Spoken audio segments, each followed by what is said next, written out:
আসসালামু আলাইকুম সবাইকে ২১-এর এই ২৫ বছর রজত জয়ন্তীর উপলক্ষে আমার শুভেচ্ছা এবং ধন্যবাদ। উপস্থিত সকলকে জানাই ২১-এর পক্ষ থেকে এবং আমার পক্ষ থেকে অনেক অনেক ধন্যবাদ এখানে এসে আমাদের অনুষ্ঠানটি আরও সমৃদ্ধ করার জন্য। এতক্ষণ ওরা অনেক কথা বলছিল। আলহামদুলিল্লাহ, আমি তো গত ৭ মাস ধরে ওদের সাথে কাজ করছি। সবাই এত ভালো এবং সবাই এত কোঅপারেটিভ এবং 24/7 আসলে কাজ করতে হচ্ছে। যেহেতু স্যার একটু আগে বললেন, এটা একটা ধ্বংসস্তূপ ছিল যখন আমরা আসি গণ অভ্যুত্থানের পর।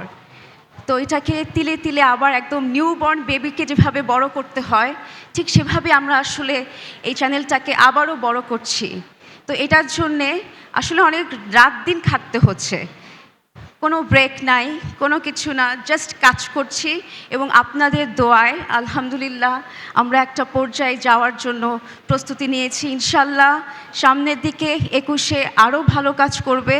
আপনাদের সহযোগিতা, ভালোবাসা এবং সাপোর্ট আমাদের অনেক দরকার। সো আপনারা সবাই আমাদের সাথে থাকবেন, ২১-এর সঙ্গে থাকবেন। সবাইকে বাংলা নববর্ষের অনেক অনেক শুভেচ্ছা। ধন্যবাদ সবাইকে। Thank you. চেয়ারম্যান ম্যাডামকে।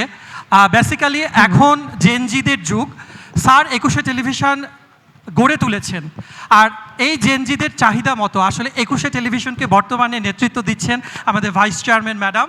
এবং আমরা আশা করছি যে এই নতুন প্রজন্মের জন্য এই রজত জয়ন্তীতে আমরা কথা দিচ্ছি যে ইনশাল্লাহ ২১-এ তাদের চাহিদাটাও পূরণ করবে এবং তাদের মতো করে ২১ এগিয়ে চলবে। ইনশাল্লাহ, অবশ্যই এভাবে সবাই যদি আমাদের সাথে থাকে, তোমরা আছো, সবাই মিলে ইনশাল্লাহ ২১-কে আমরা আবারও ১ নম্বরে নিয়ে যাব ইনশাল্লাহ। এটা আমাদের প্রতিজ্ঞা সবার সাথে। ধন্যবাদ।